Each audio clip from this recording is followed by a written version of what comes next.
abra sua Bíblia. Eu quero falar de recomeçar.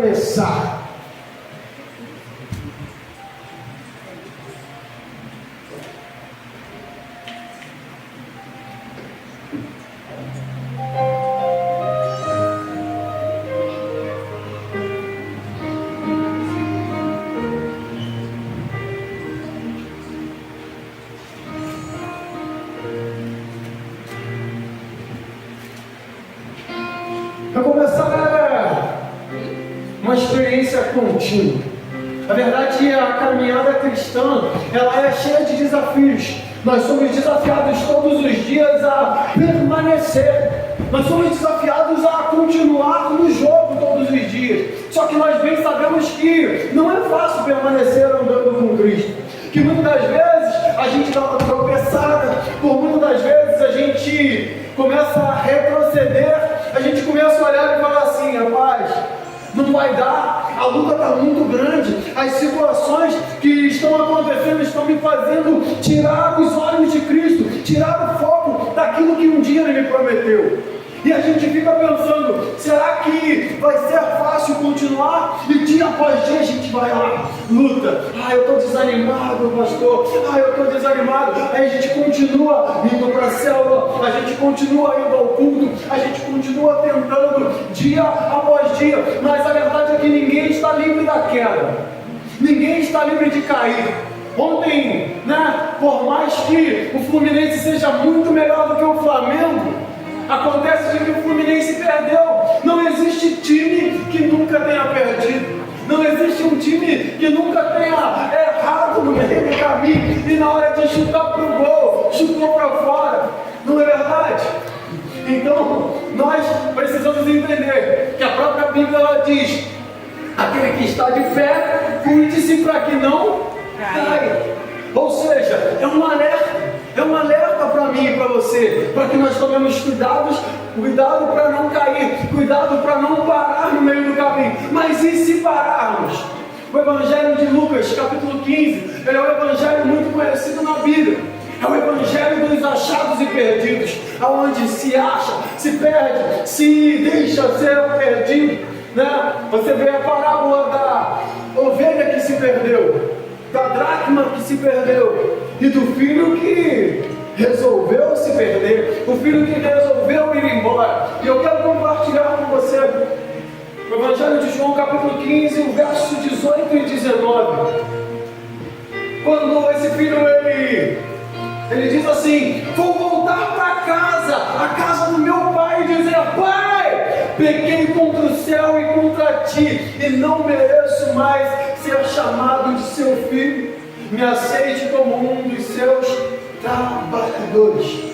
A verdade é que o verso que nós lemos é de uma história muito conhecida, uma história que é um exemplo gigantesco, muito forte de recomeçar. Fala da parábola onde você vê perdas, sofrimentos, mas graças a Deus, aquele jovem, no momento em que ele estava no fundo do poço, dentro da lama, completamente perdido, sem expectativa ou perspectiva alguma de vida, ele caiu em si e decidiu: eu vou voltar para a casa do meu pai. Eu ouvi a voz do meu pai dizendo: filho, eu ainda te amo, filho, eu ainda tenho planos e projetos para a tua vida. Não importa se você caiu, não importa se você se perdeu. Ele entendeu: eu estou perdido, mas ainda há abrigo, ainda há lugar na casa do meu pai, ainda tem espaço para mim lá. Essa é uma história linda de recomeço. E antes de falar sobre o recomeço, eu quero avaliar quais atitudes afastaram o filho, o levando a ter tantas perdas, o levando a sair da casa do pai e vagar pelo mundo afora. Ele se distanciou da casa do seu pai pela tentação de viver novas experiências. Certo dia, um mais moço disse ao pai: pai, eu quero que o Senhor me dê agora a minha parte da herança. E o pai repartiu os bens entre os dois. Poucos dias depois, o filho mais moço juntou tudo que era seu e partiu para um país que ficava muito longe. Ali viveu uma vida cheia de pecado e desperdiçou Mas você vai ver que, né, certo dia, o filho mais novo, ele olha para o pai e fala assim: pai, eu quero a minha parte da herança. Eu quero tudo, né, o que me pertence. Os meus dons, os meus talentos. Eu quero toda a grana que o Senhor me prometeu. Eu quero tudo. Isso é uma ofensa muito grande ao pai. Por quê? Porque nós temos uma herança quando os nossos pais morrem. Então ele estava dizendo: pai, eu prefiro que tu morra, mas eu quero o dinheiro. Eu prefiro que tu morra, mas eu quero viver os meus sonhos, os meus projetos. É uma ofensa muito grande ao pai. Ele chegar e falar: pai, me dá a minha parte da herança. Mas é por quê? Porque você vai ver que depois de alguns dias que o pai distribuiu a herança entre os dois filhos, aquele filho, ele pega tudo e parte para uma terra longínqua. Por quê? Porque na verdade ele já estava, né, com expectativa das coisas lá fora. E muitas das vezes nós estamos dentro da casa do Pai, nós estamos sendo acolhidos pelo Pai, nós temos tudo o que Deus tem para nós estamos vivendo em paz, mas a gente fica assim: não, lá fora é muito bom, porque os meus amigos falaram que curtiram o final de semana todo, e que beberam, e que fizeram, e que aconteceram. Aí a gente fica com expectativa das coisas do mundo. A gente fica com expectativa de coisas que muitas das vezes parecem boas aos nossos olhos, coisas que muitas das vezes elas agradam muito a nossa carne, mas em pouco tempo nos sentimos vazios, nos sentimos completamente fracos, destruídos e falamos assim: ai, eu queria estar na casa do meu pai. Esse mundo foi só ilusão. Eu achei que ia me dar bem com a mulherada, eu achei que ia me dar bem com os homens, eu achei que ia me dar bem com a amizade, mas na verdade lá no fundo eu só fui afundando.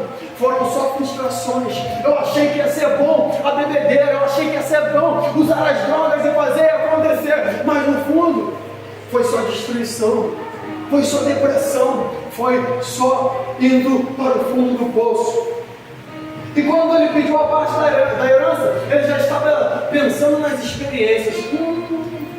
Vou pegar geral, eu vou fazer não sei o que, e vai ser muito bom eu estar lá fora, porque vou ser livre, dentro da casa de Deus, dentro da igreja, dentro da casa do meu pai, eu não posso fazer nada, eu vou ser livre lá fora. Ai, como vai ser isso, como vai ser aquilo? Talvez, muitas das vezes a gente está dentro aqui pensando: mas se eu tivesse no mundão, eu podia fazer isso. Estou perdendo minha juventude, eu estou perdendo meu domingo aqui ouvindo esse pastor falando. Tá entendendo? Ele já estava lá atraído pelas coisas de fora.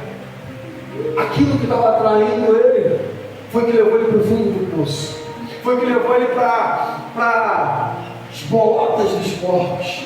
Ele já estava atraído como poderia ser a vida lá fora, sem cobrança do pai, sem a cobrança da família. Eu vou poder fazer o que eu quero, né? É aquele filho que fala assim: minha mãe é chata, fica mandando eu arrumar a cama todo dia, e me manda lavar louça, e me manda fazer isso, e me manda fazer aquilo. No dia que eu tiver a minha casa, que eu for independente, eu nunca mais arrumo a cama, porque se eu arrumar a cama, se eu vou deitar e de novo vou dormir, para que eu vou arrumar a cama? Não é? Tem gente que fala isso: você vai deitar para dormir, para que eu vou arrumar a cama? Quando eu tiver a minha casa, nunca mais eu arrumo cama. Quando eu tiver a minha casa, quero ver me mandar lavar roupa. Aí vai sair com a roupa suja. Não tem jeito. Tu tem que aprender a lição. Mas a gente, como filho, muitas das vezes a gente fica olhando assim: a minha mãe é chata, o meu pai é chato, fica me cobrando, fica me chamando, fica querendo que eu faça as coisas. Aí a gente, como crente, dia que eu pegar, meter o pé, eu vou para a igreja que eu quero, eu vou cantar onde eu for, porque esse pastor está querendo impedir o meu talento. Aí eu vou cantar em tudo quanto é canto, eu vou pregar em tudo quanto é canto. Por que o pastor quer, né, atrapalhar os meus dons, o meu chamado? Está entendendo? Então muitas das vezes a gente fica atraído porque as coisas parecem muitas das vezes ser boas. Essas 2 semanas atrás eu estava conversando com um pastor e ele falou: Paulinho, rapaz, a pior coisa que eu fiz na minha vida foi a agenda. Comecei a pregar aqui, pregar ali, e foi agenda, e agenda, agora tem uma agenda aberta, e isso e aquilo. Ele falou assim: quando eu me vi, eu estava me perdendo. Eu já não estava mais na igreja, eu estava pregando em tudo quanto é igreja. Aí eu já olhava e falava assim, mas eu vou pregar naquela igreja, e ó, será que eu vou receber oferta? Será que vai ser isso? Aí os olhos, o foco dele já tinha mudado.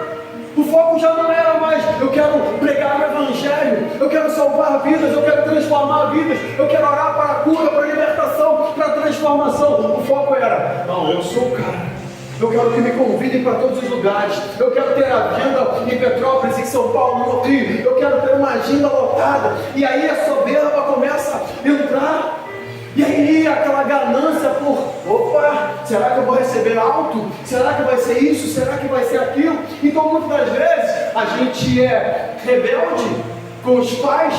A gente fica olhando lá para fora e falando assim, no momento em que eu for independente vai ser muito bom, mas muitas das vezes nós como cristãos achamos, eu não quero ser pastoreado, o pastor quer me prender muito, o pastor quer me travar muito, o pastor fala que tem que ser assim, que tem que ser assado, eu quero ter a minha agenda aberta, eu quero ter a minha vida livre, né? Então, esse cara, ele estava atraído pelas coisas lá de fora.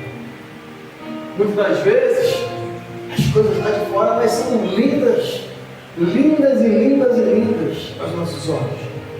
Mas quando você vai entrando, você vai ver que aquele leite condensado está estragado. É Jesus. Não é verdade? Ele queria viver uma vida irresponsável. Para quê? Para que ter horário? Para que chegar e ter compromisso com o ensaio? Ter compromisso com estar lá na hora de abrir o culto e de fazer isso e de fazer aquilo? Não! Eu quero sentar e viver minha vida. Mas para que Deus te chamou? Porque a gente fala assim, não, eu quero ficar sentadinho na igreja, aqui está muito bom. Será que Deus te chamou para ficar sentado? Será que Deus te chamou para ficar engessado? Não, no dia que eu quiser eu vou para o culto, no dia que eu não quiser eu vou para qualquer outro lugar, eu vivo a minha vida, não preciso dar satisfação a ninguém. Isso é muitas das vezes uma vida irresponsável. Por quê? Porque aqui eu prego para um desviado, mas aqui eu prego para um crente. Aqui eu falo para alguém que está completamente fora da presença do Senhor, mas eu falo para aquele que está dentro da igreja e muitas vezes fala assim, eu quero ficar estagnado aqui, eu quero ficar na casa do meu pai sem viver nada, sem viver os sonhos, sem viver os projetos, eu quero viver, só numa boa. E Deus não está te chamando para viver parado dentro da igreja. Deus não quer que você seja um braço engessado. Deus quer que você seja parte do corpo, viva. Ei, dançando, pulando, cantando, pregando. Deus quer que você viva os planos e os propósitos dele com muita responsabilidade. Aleluia. Em segundo lugar, esse filho ele não levou a sério a lei da semeadura. Foi como eu disse, foi uma afronta ao pai. Pedir a herança com o pai em vida é dizer, pai, eu prefiro que tu morras, né? E tudo o que o homem semear, ele colherá. Na última semana, a Daniela ela chegou aqui e falou, if I plant an avocado seed, what do I have? Que ela falou, né? Se eu plantar uma semente de abacate, o que eu tenho? E todo mundo respondeu? Abacate. Né? E se eu plantar uma semente de maçã, o que eu tenho? Maçã. Maçã. Aí ela falou uma semente de banana. Aí eu fiquei ela assim, ela falou, era só um teste. Mas a verdade é a seguinte, se nós plantarmos maçã, nós vamos colher maçã. Se nós plantarmos abacate, nós vamos colher abacate. E se você plantar banana, você vai colher banana. Sabe o que acontece? É necessário você entender que tudo que você plantar hoje, você vai colher lá na frente. Tudo, tem tudo. Mas eu queria tanto ter um bom emprego, mas não quero estudar. Eu queria tanto fazer não sei o quê, mas eu não quero me dedicar. Eu queria cantar bem, eu queria tocar bem, eu queria fazer, eu queria que as coisas mudassem dentro da minha casa. Mas o que você está plantando para que seja mudado na sua casa? O que você está plantando para que seja transformado o seu futuro? Para que você tenha um futuro muito melhor. Esse filho deixou de fazer uma semeadura importante de honra na vida dos seus pais. Ele desonrou o pai e fez com que o pai né? E fez com que aquela semente que ele plantasse de desonra o levasse para o lugar mais triste e mais imundo para um judeu possível. Eles têm, né, as suas culturas, e cuidar de porcos seria algo para ele muito humilhante. É onde ele vai parar, no fundo do poço, o pior lugar que ele poderia estar. O lugar mais humilhante para um judeu era ele estar cuidando de porcos. A Bíblia ensina: honra o seu pai e a sua mãe para que os seus dias se prolonguem e tudo na sua vida vai bem. Ele não honrou os pais. E infelizmente hoje nós vemos a inversão de tudo. E inclusive essa inversão, aquela de se prolongar os dias na terra. Honra os seus pais para que se prolonguem os dias na terra. E hoje, quando você vai ao cemitério, o lugar mais rico do mundo, você vê o pai enterrando o filho.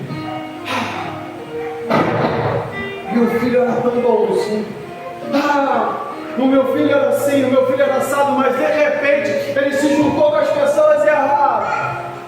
Começou a usar drogas, começou a vender drogas, e de repente 10, 15, 20 tiros nas costas. E de repente, completamente destruído. O tráfico matou. A minha filha era tão obediente, mas ela cismou de namorar o espertão da rua. E aí foram brincar de empinar com a moto. E hoje eu estou enterrando a minha filha. Está entendendo? Então muitas das vezes a gente pega e não entende que isso aqui, honrar o pai e mãe, vai prolongar os seus dias na terra, mas no momento em que você passa diante de um pai enterrando o filho, você fala assim: pai, muitas das vezes foi a semente de desonra que ele plantou na vida do pai. Muitas das vezes foi a desobediência, foi aquilo que ele fez para que ele não alcançasse a vida, né, mais longa nessa terra. O certo é o filho enterrar os pais e não o pai enterrar os filhos. Então, para você que é filho, para você que ainda tem a sua mãe, o seu pai, entenda: honrar é muito importante para que se prolongue os seus dias na terra. A maneira como você se relaciona com os seus pais vai determinar o seu sucesso ou o seu fracasso, né? Eu lembro de uma história de alguém contou uma história, não sei se foi o Cláudio Duarte, que conta a história de uma menina: pastor, eu encontrei um rapaz bonito, crente e inteligente. Ele falou assim: já é difícil. Bonito e inteligente ao mesmo tempo não tem jeito. O homem bonito e inteligente já é mais difícil, né? Então ela falou assim: só tem um problema, pastor, ele bate na mãe. O senhor acha que eu devo casar? Ele falou: casa logo. Ai, pastor, o senhor acha que ele vai mudar? Não. Alguém tem que livrar essa mulher, então pega a tua novinha para apanhar para ele. Está entendendo? Então muitas vezes a gente tem que tomar cuidado com quem a gente se relaciona. Eu vejo meninas novas aí, começa a namorar com o cara é ignorante, o cara trava a vida dela, o cara não sei o quê. E a mãe tá: para, minha filha, sai dessa vida, sai desse rapaz, não presta. Ai, mãe, mas ele vai mudar. Eu amo tanto, eu amo ela, né? Eu amo ela, tem o coração, tem tudo na açougue. Mas aí, eu amo tanto, mãe. Aí, a consequência disso tudo, né? Muitas das vezes, a gente vai colhendo o que a gente vai plantando pela desonra, pelas nossas escolhas. Depois não adianta falar assim: mas é culpa disso, a culpa daquilo. Então toma cuidado com as suas escolhas. A maneira como você se relaciona com os seus pais, de ouvir, de prestar, né, a obediência necessária para que ele possa determinar o seu sucesso ou o seu fracasso. O que você é e faz hoje vai determinar como será a sua vida amanhã. Quem não leva algumas coisas a sério hoje vai chorar amanhã amargamente. A gente muitas vezes fala assim: Está me preocupando com escola nada, aí a gente fica reprovado no primeiro ano, no segundo ano, no terceiro ano, e vai reprovando, não está nem aí. Aí depois você fala assim, pai, agora tem que correr atrás do prejuízo. Meu pai e minha mãe sempre falou, estuda, faz um curso, faz aquilo, aí desiste, para no meio do caminho e fala, estava muito chato. E aí quando fica velho, fala assim, agora eu tenho que correr atrás de um curso de inglês, agora eu tenho que correr atrás, né, de um curso de informática, eu tenho que correr atrás de um curso técnico, agora eu tenho que fazer, mas aí eu tenho que trabalhar, cuidar de filho, fazer isso, fazer aquilo, e tem milhões de coisas para fazer. E quando a gente pode fazer isso agora, para ontem, ele não visualizou a sua área vulnerável ao pecado. Rapaz, quando eu ouço a palavra vulnerável, eu me lembro de um miserável, fez um culto vulnerável. Meu irmão, eu falo, gente, presta atenção na palavra de Deus. Toma cuidado com o que estão me empurrando dentro das igrejas. O rapaz ele chamou para mim e falou assim, não, tem que entender, pastor, que eu sou vulnerável. Eu vou lá, aquela membona daquele tamanho, eu acho que eu não vou pecar. Eu falei, meu Deus, o cara é líder de jovens. E o cara está dizendo assim, eu sou vulnerável. O meu pecado pode fazer o que quiser comigo. O meu pecado me domina. Era o que ele estava dizendo. Está entendendo? E sabe o que ele fez? Um mês depois, o culto do vulnerável. Para dizer para a igreja, todo mundo está liberado do pecado, pode fazer porque vocês são fracos. Ele está indo completamente contra a palavra. Está certo, a carne é fraca, mas o pecado não é vitamina para a tua carne, meu filho. Está entendendo? Eu sou vulnerável, eu tenho as minhas dificuldades, os meus pecados. Tem. Luta, vai orar, vai buscar a Deus, você vai vencer. Ele disse, eu venci o mundo, você pode vencer também. Né? Esse jovem ele tinha uma fraqueza com o orgulho, com as coisas do mundo. Ele tinha uma fraqueza nas questões, né, materiais, do dinheiro, do orgulho, da cobiça. E isso tudo fez com que ele, né, fosse olhar para o pai e falar, pai, eu quero minha herança, eu quero o que é meu. O ponto fraco de Sansão era a mulher, e por isso ele foi derrubado. Quantos casamentos não são destruídos por causa da área, né, sexual? Tanto homem quanto mulher. Porque, estou pegando uma novinha aqui, mas minha mulher nunca vai descobrir. Eu estou vacilando aqui, mas aí o meu marido, ele é um pastel, só trabalha, não vai saber de nada. E aí o que acontece? Aí depois chora. Aí depois fala assim, e agora? O que eu vou fazer? Como eu vou fazer? Está entendendo? Então, a fraqueza de Sansão fez com que ele morresse, né? Porque ela cortou o cabelo dele, tirou as forças, e chega no final ele acaba morrendo, né? Mas a verdade é, qual é a sua fraqueza? Qual é o que muitas das vezes está te fazendo andar para fora da casa do Pai? O que está te fazendo, né, te desviar dos caminhos do Senhor? É a mentira? É a vida dupla? Semana passada a Daniela falou, eu tinha uma vida dupla. Quando eu tinha meus 16 anos, no sábado eu estava no pagode. Não tinha pagode na Inglaterra. No sábado eu estava nos bares. No sábado eu estava na balada. No sábado eu estava fazendo isso e aquilo. Mas no domingo, até que Deus começou a falar comigo. Até que Deus começou a incomodar. E eu falei assim, essa vida de pecado não é para mim. Eu decidi mudar. Ela falou assim, não dá para viver uma vida dupla dentro da igreja. Aí ela falou assim, no momento em que eu decidi mudar, Deus começou a falar comigo e Deus falou assim, eu tenho muita coisa a realizar na sua vida. E uma das coisas que Deus falou é, um dia você vai para o Brasil pregar o Evangelho. E aí, a cidadã está no Brasil pregando o Evangelho. Está entendendo? Então, mas era o quê? Eu tenho só uma mentirinha, não tem nada a ver, é só uma coisinha mínima.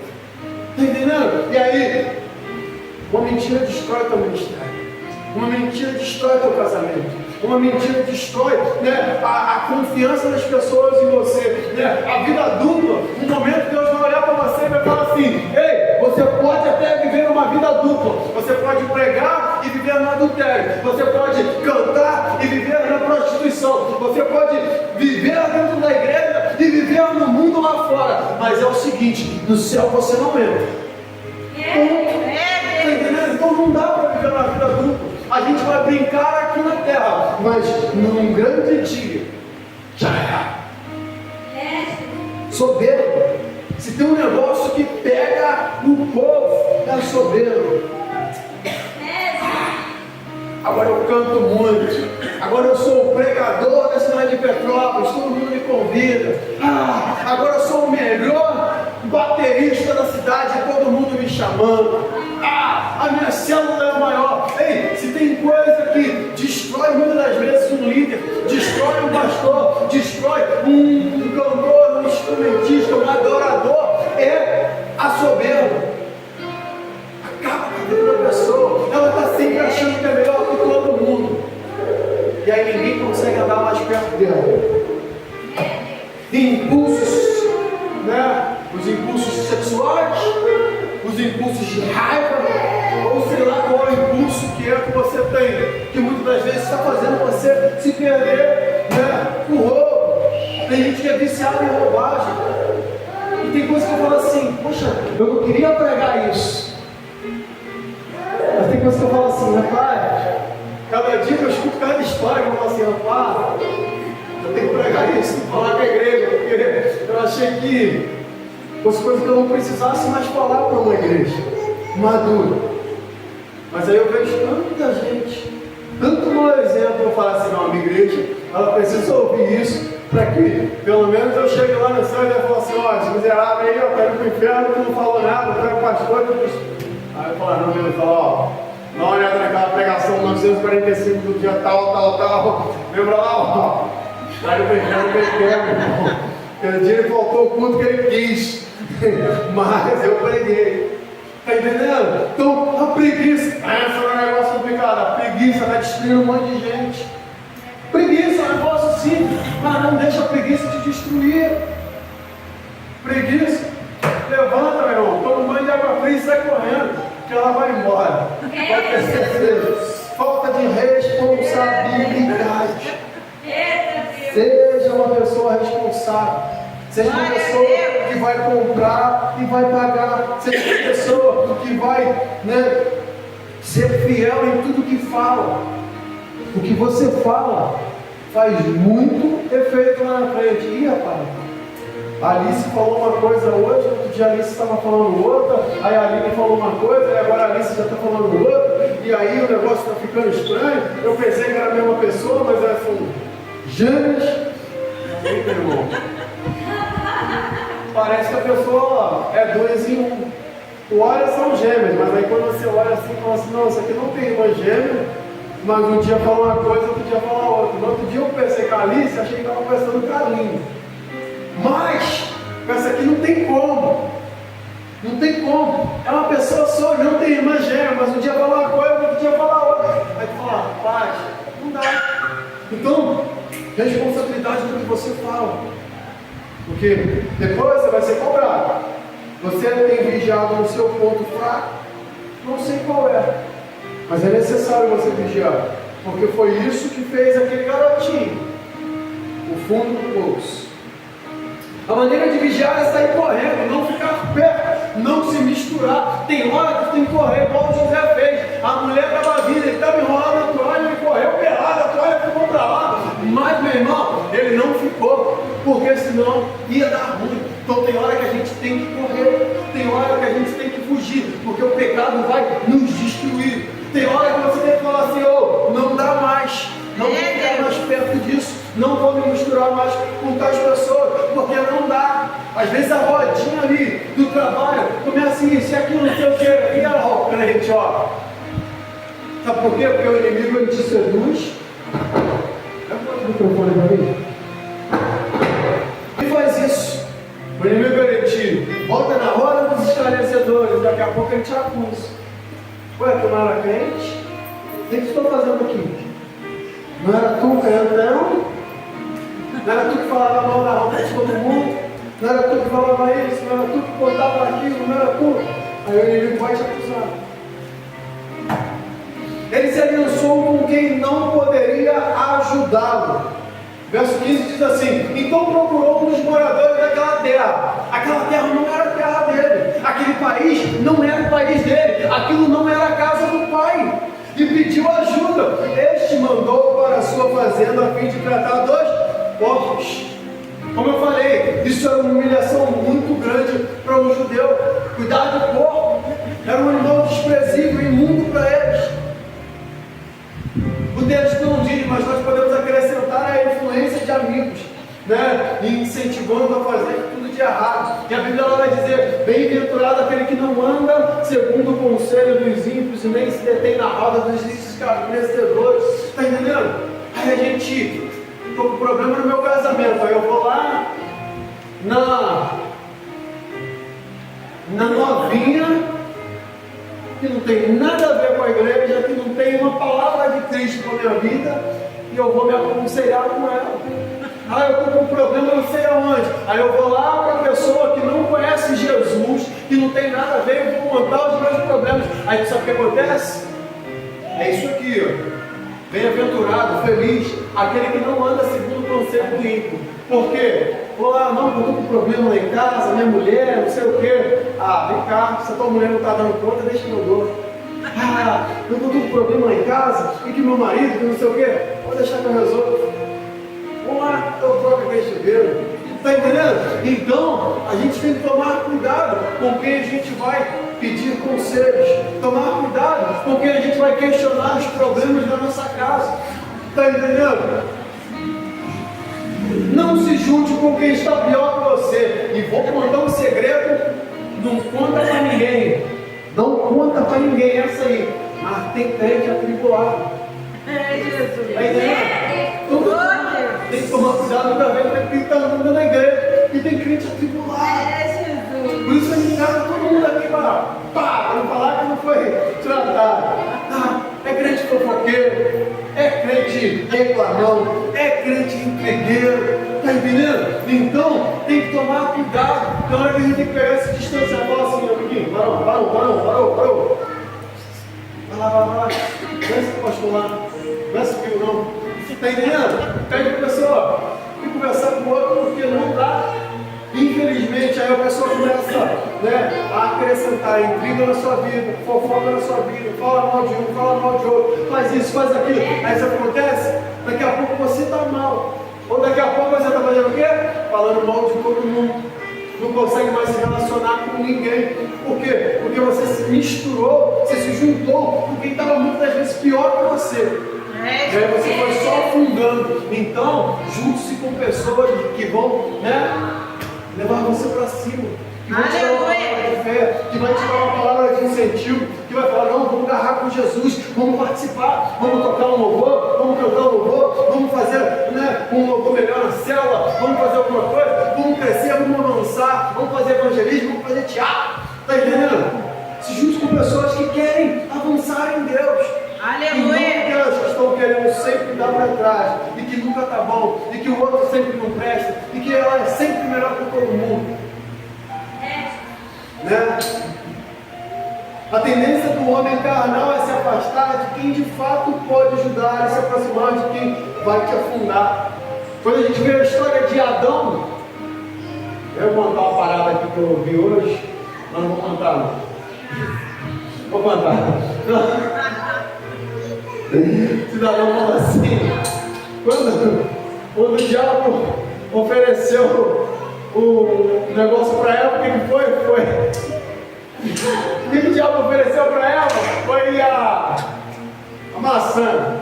Não foi a maçã, né? Foi a maçã. O que o diabo ofereceu para Jesus? Foi a riqueza, foi não sei o que. O que o diabo ofereceu para o brasileiro? Mas aí, né? Adão ele acabou pecando, e no momento em que ele peca, porque ele come do fruto proibido, ele acaba fazendo o quê? Ele vai, se esconde de Deus. Deus era a solução para perdoar. Deus era a solução para cobrir a vergonha. Deus era o único que ele podia ir atrás e falar: Deus, eu errei, eu pequei. Mas ele pega e se esconde. Muitas das vezes nós fazemos a mesma coisa. Nós erramos, nós pecamos, nós fazemos algo que não está agradando a Deus. Aí a gente começa a se distanciar da igreja, se distanciar do povo de Deus, começa, a ir buscar conselho ímpio, começa a viver fora dos planos e dos projetos de Deus. E aí é que a gente vai afundar de vez. A nossa tendência é essa: se distanciar de quem pode ajudar, se distanciar daquele que pode te dar uma palavra de vitória, uma palavra de mudança, uma palavra de vida. Tá? E aí tem outro, né? Adão ainda fala assim: mas Senhor, foi a mulher que tu me deu. Aí a gente coloca a culpa nisso, a culpa naquilo. Então, assuma os seus erros. O diabo sempre nos oferece a oportunidade para permanecer no erro. Porém, Deus coloca uma vírgula, e Ele te dá uma oportunidade de restauração. Deus te dá uma oportunidade de transformação. Eu digo, que esse homem, ele estava longe da casa do seu pai, comendo o pão que o diabo amassou e que o porco pisou. Estava comendo lixo, estava comendo o pior dessa terra, E o diabo, ele gosta disso. Ele te ilude, ele te leva lá em cima. Você acha que é o cara, mas de repente você se vê no fundo do poço. De repente você fala assim: e agora? O que eu vou fazer? E agora? Não dá mais para voltar atrás. E agora? O que eu vou fazer? Agora eu já perdi a minha mulher, agora eu já perdi meu casamento, agora os meus filhos estão se distanciando de mim. Ei, agora estou vendo a minha casa completamente destruída. O que eu vou fazer? Ele achou que estava lá em cima, mas tem horas que a gente olha e fala assim: rapaz, o diabo só te iludiu. Aí agora eu vejo que esse menino, ele estava comendo a comida do porco, ele estava passando por necessidade e ninguém dava nada para ele, ninguém podia mais ajudar ele. Mas ainda bem que na hora que ele se encontrou num beco sem saída, no fundo do poço, ele falou assim: opa, eu vou voltar para a casa do meu pai. Porque no meu pai ainda tem abrigo. Eu vou voltar para o meu pai porque a ficha caiu. Eu caí em mim mesmo e consegui entender que eu estava errado. Ele se arrepende e fala: não dá mais para viver do jeito que eu estou vivendo. Porque não importa em qual pecado você esteja, não importa a situação de lama que você esteja caído, Deus está falando assim: filho, filha, ainda tem abrigo para você, ainda tem espaço na casa do Pai, ainda tem lugar de transformação, ainda tem lugar de recomeço para você. Só que é necessário decidir. Ele teve que estar lá, comendo a volta, ou desejando comer a volta dos porcos, comendo o pão que o diabo amassou e o porco pisou, para depois ele querer recomeçar. Então eu não sei qual é a sua situação hoje, eu não sei em qual buraco você está se metendo, mas eu olho para essa figura aqui, no meio de uma mata totalmente queimada, no meio de galhos secos, no meio do nada, está brotando uma florzinha verde, que ainda tem chance, ainda tem vida, ainda tem esperança. Deus falou assim: recomece, recomece, ainda dá tempo.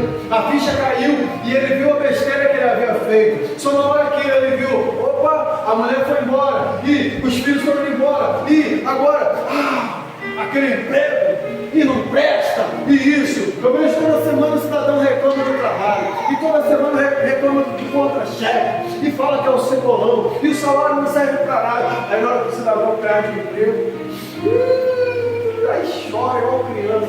Pô, mas estava tão ruim. A gente reclama, mas a gente não entende que a gente precisa dar valor às coisas que nós temos.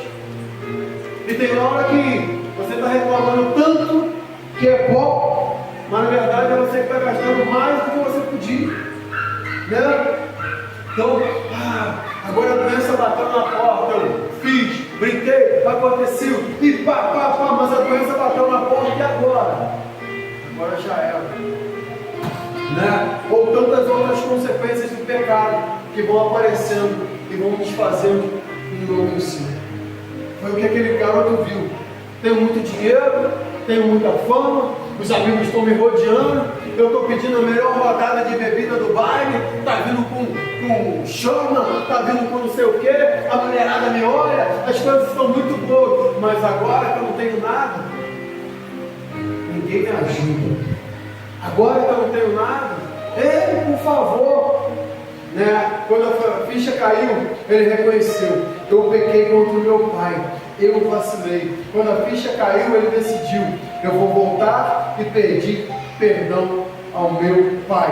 E se a ficha caiu hoje para você, reconheça que talvez você pegou o caminho errado, pegou a rota errada, e muitas vezes você tem que entender: se eu peguei a rota errada, reconhecer que eu estou no caminho errado, se arrepender opa, não dá mais para viver lá, eu preciso continuar em frente, continuar para o rumo que Deus me chamou para viver, continuar vivendo os projetos de Deus. Depois da ficha cair, houve arrependimento. No verso 17 e 18, caindo em si, ele pensou: quantos trabalhadores do meu pai têm comida de sobra, e eu estou aqui morrendo de fome? Vou voltar para a casa do meu pai e dizer: pai, pequei contra Deus e contra ti. Ó Senhor, eu sempre penso: pequei contra os céus e contra ti.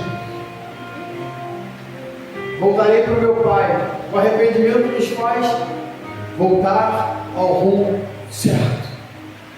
Aleluia. Como você fala assim: eu me arrependi, mas continuar indo para o caminho errado.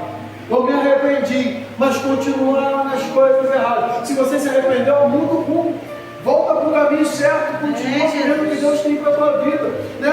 O arrependimento, ele alinha a nossa mentalidade com os pensamentos de Deus. Ei, não é o que Deus pensa para mim, não é o que Deus quer para a minha vida, né? As pessoas me chamando de bandido, de traficante, de cachaceiro, disso, daquilo. Não é o que Deus tem para a minha vida. Eu sendo humilhado todos os dias, porque todo mundo fala assim: esse aí eu já conheço, não presta.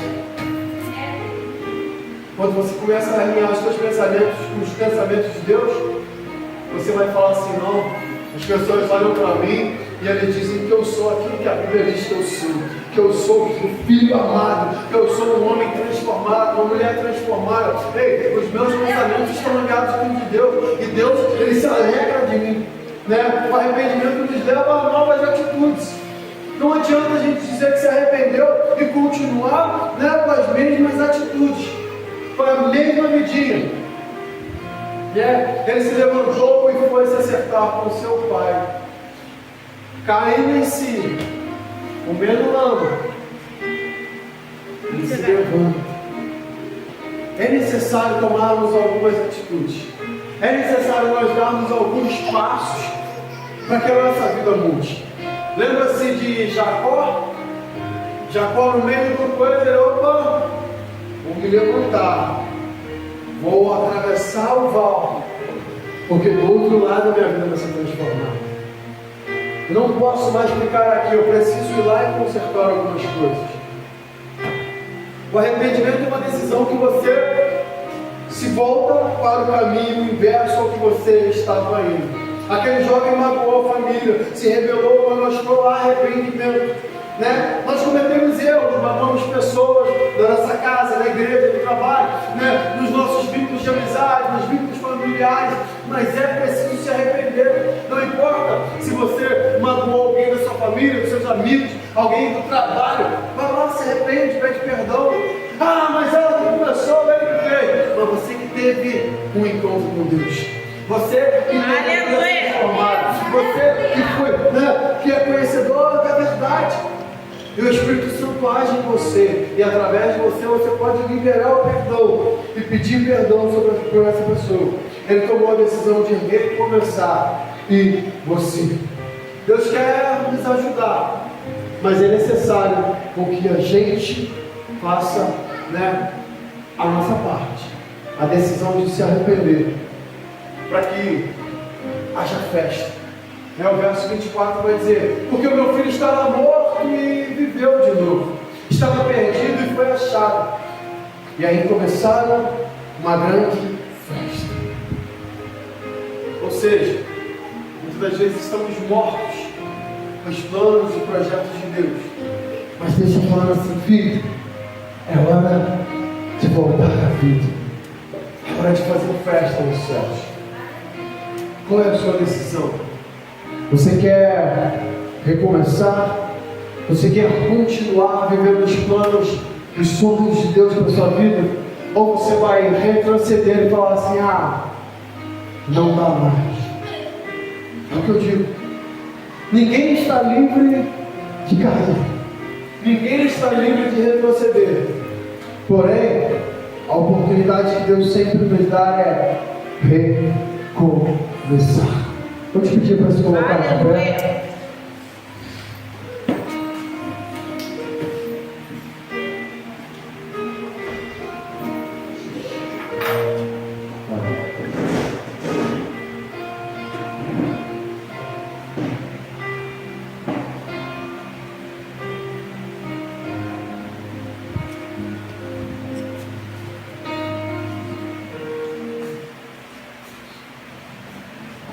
Se existe alguém aqui nessa noite que talvez queira voltar dos caminhos do Senhor, talvez exista alguém aqui nessa noite que queira reconhecer Jesus como o único e suficiente Salvador, e sabe que esse mundo ele não é para você.